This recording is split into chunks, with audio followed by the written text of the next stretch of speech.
تو اللہ رب العالمین کا بے حد شکر احسان اور کرم ہے کہ اللہ تعالیٰ نے ہم سب کو مسلمان بنایا۔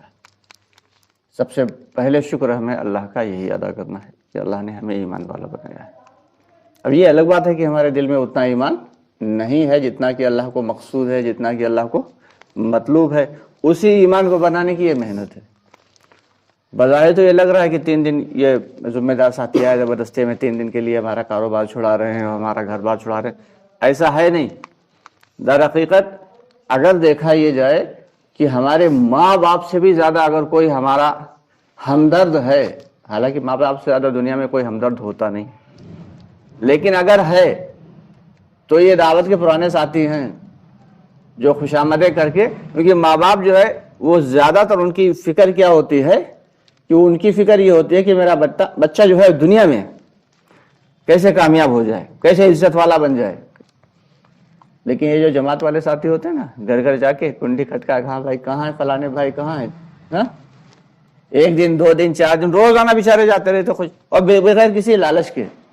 ماں باپ کے اندر بھی کہیں نہ کہیں لالچ چھپا ہوتا ہے۔ بڑھاپے میں ہماری لاٹھی بنے گا بچہ، اگر کماؤ کوت نکل گیا تو کیا ہوئے گا، لاٹھی بنے گا۔ لیکن یہ جو پرانے ساتھی ہیں نا دعوت کے، یہ بغیر کسی لالچ کے جاتے ہیں، صرف اللہ کی رضا کے لیے۔ اور یہ ہم سے ماں باپ سے زیادہ محبت کیوں کرتے ہیں؟ کیونکہ یہ ہماری آخرت کی فکر کر رہے ہیں، یہ ہماری آخرت کی فکر کر رہے ہیں۔ ثابت اس طریقے سے ہو جاتا ہے کہ ہم سب کے آقائے نامدار محمد صلی اللہ علیہ وسلم جو ہیں، ایک حدیث کا مفہوم ہے کہ جس کے دل میں آپ صلی اللہ علیہ وسلم کی محبت، ماں باپ، بھائی بہن، اولاد، بیوی بچے، ان سب سے زیادہ اگر نہیں ہے تو وہ کامل ایمان والا نہیں ہے۔ اور حضرت محمد صلی اللہ علیہ وسلم کی کوئی وراثت ہمیں ملی بھلا؟ مال و دولت میں سے کچھ نہیں ملا، لیکن چونکہ آپ صلی اللہ علیہ وسلم نے پوری امت کے لیے فکر کی۔ کاہے کی فکر کی؟ دنیا کی فکر نہیں کی، آخرت کی فکر کی۔ تو اس لیے ہم سب کے دلوں میں حضرت محمد مصطفیٰ صلی اللہ علیہ وسلم کی محبت سب سے زیادہ ہونا چاہیے اللہ کی محبت کے بعد۔ تو اس سے یہ پتہ چلتا ہے کہ یہ جو دعوت کے ساتھی ہیں جو گھر گھر جا کے خوش آمدیں کر کے گھر سے نکال کے لاتے ہیں، یہ واقعی ہمارے اصلی ہمدرد ہیں۔ کیوں بھائی اللہ ہے نا؟ اچھا اب نکل تو ہم آئے الحمدللہ گھروں سے، لیکن ہمارے ساتھ ساتھ ہم سب کے ساتھ ایک آدمی اور آ گیا، اس کی تشکیل بھی نہیں ہے اور اس کی کوئی وصولی بھی نہیں جمع ہے، لیکن وہ جو ہے سدا ساتھ میں رہے گا۔ وہ کون ہے؟ ہاں شیطان صاحب جو ہے وہ جگہ جگہ، ان کا مقصد کیا ہے؟ شیطان کا مقصد یہ ہوگا کہ اب ہم اللہ کے گھر میں آ گئے، اللہ کے راستے میں آ گئے تو ہمارا وقت صحیح نہ لگے، ہمارا وقت صحیح نہ لگے، اس بات کی فکر ہوگی اسے۔ پہلے تو اس نے بے تحاشا بہانے گڑھے ہوئیں گے اور بے تحاشا مشکلات پیدا کی، اللہ کے راستے میں پہاڑ کھڑے کر دیے کہ اللہ کے راستے میں بندہ جا نہ پائے۔ لیکن ایمان کی نورانیت کی وجہ سے اور اللہ کی توفیق کی وجہ سے جب ہم لوگ نکل آئے اللہ کے راستے میں، اب اس کی فکر کیا ہوگی کہ کسی بھی طریقے سے اس کا وقت صحیح نہ لگے۔ پہلے زمانے میں لوگوں کے جب 3 دن لگ جایا کرتے تھے تو ان کی زندگیوں میں ایک دم بدلاؤ آ جاتا تھا، تبدیلی آ جاتی تھی۔ اور آج کل 4 مہینے لگانے کے بعد بھی کوئی بدلاؤ دکھائی نہیں دیتا، اور اگر دکھائی دیتا ہے چند دن کے لیے۔ اس کی وجہ کیا ہے کہ ان کی جو ہے قربانی اور ان کی فکر اور ان کی جو وہ 3 دن کی کڑھن ہوتی تھی، اس پہ اللہ تعالیٰ زندگی کے فیصلے کرتے تھے۔ تو ہمیں بھی کوشش یہ کرنا ہے کہ یہ 3 دن جو ہم نے اللہ کو دے دیے ہیں، یہ گویا کہ اب یہ اللہ کی امانت ہے، اب اس میں ہم من چاہی نہیں چلائیں گے قطعاً۔ کیسے چلائیں گے؟ رب چاہی چلائیں گے۔ اور حدیث کا مفہوم ہے جس نے امیر کی مانی اس نے رسول کی مانی، جس نے رسول کی مانی اس نے اللہ کی مانی۔ تو اس لیے اب ہم سب کو اپنا وقت جو ہے وہ پورا کا پورا تابع کر دینا ہے، کس کے؟ امیر صاحب کے۔ کیونکہ اللہ کی رحمت ڈائریکٹ جو ہے کس کے اوپر اترتی ہے؟ جیسے کہ ساری دنیا میں اگر رحمت کہیں اترتی ہے تو وہ کعبے پہ اترتی ہے، پھر وہ کعبے سے پوری دنیا کی مسجدوں میں ڈسٹریبیوٹ ہو جاتی ہے۔ پھر جب ہم نماز پڑھنے کے لیے آتے ہیں تو وہ رحمت ہم کو مل جاتی ہے، پھر ہم یہاں سے جب اپنے گھروں کو جاتے ہیں نماز پڑھ کے تو وہ رحمت ہمارے ساتھ ہمارے گھروں میں بھی جاتی ہے۔ ٹھیک ہے، اسی طریقے سے ڈائریکٹ جو ہے اللہ کی رحمت جماعت کے ذمہ دار کے اوپر اترتی ہے اور اس کے ذریعے پھر باقی جو مامور ہیں ان تک ڈسٹریبیوٹ ہو جاتی ہے۔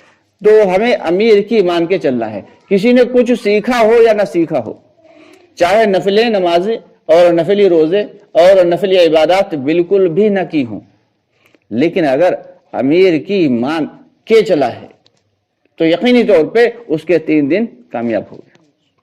یہ بہت ہی اہم چیز ہے، کیونکہ ہمارے دل کے اندر جو ہے یہ بے تحاشا ہر انسان کے اندر ہے کہ میری نہیں چلی، میری نہیں مانی، تو یہ جو میری والی بات ہے یہ میری نکل جائے اور میں نکل جائے ہمارے دلوں سے، اور ماننے کی صفت آ جائے۔ پوری کی پوری امت میں جو آج بگاڑ آیا ہوا ہے یہ صرف اور صرف اسی وجہ سے آیا ہے کہ ہمارے اندر سے ماننے کی صفت نکل گئی۔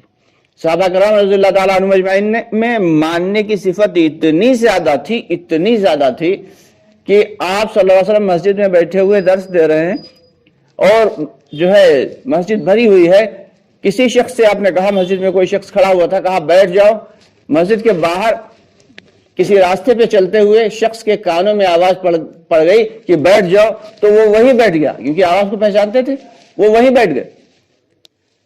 تو ماننے کی صفت ایسی تھی، اور ہمارے اندر ماننے کی صفت نہیں رہی، ہمارے اندر منوانے کی صفت۔ تو اب یہ 3 دن کیسے لگانا ہے بھائی؟ ماننے کے ساتھ لگانا ہے یا منوانے کے ساتھ؟ ماننے کے ساتھ لگانا ہے۔ تو اس طریقے سے اگر ہمارے اندر ماننے کی صفت پیدا ہو گئی، ماننے کا جذبہ پیدا ہو گیا، تو یہ سمجھ لیں کہ اللہ کی ذات سے امید ہے، پھر انشاءاللہ ہدایت ہمیں مل جائے گی۔ اور یہ ساری جد و جہد، یہ ساری محنت، یہ کوشش کائے کے لیے ہے؟ یہ ہدایت ہی کو پانے کے لیے۔ ہدایت تو ایک ایسی چیز ہے کہ اللہ کی توفیق سے ملتی ہے، لیکن جد و جہد ضروری ہے۔ دین جو ہے وہ جد و جہد سے زندگی میں آئے گا، اور جو رزق ہے وہ مقدر سے ملے گا۔ اور دین پہ چلنے کے لیے دین کو سیکھنا ضروری۔ ابھی کل ہی ایک صاحب سے ہماری ملاقات ہوئی، تو اس عمر میں پہنچنے کے باوجود آپ کو یہ نہیں معلوم ہے کہ جمعہ اور ظہر کیا ہوتا، تو اب ظاہر سی بات ہے اب ہمارا کیا حال ہونا ہے، تو جو ہو رہا وہ صحیح ہو رہا ہے، اللہ رحم کرے۔ تو اسی بات کی محنت ہے کہ جو موٹے موٹے مسائل ہیں اللہ کے راستے میں نکل کے وہ ہمیں معلوم ہو جائیں گے، نماز کے مسائل، روزے کے مسائل، پاکی ناپاکی کے مسائل۔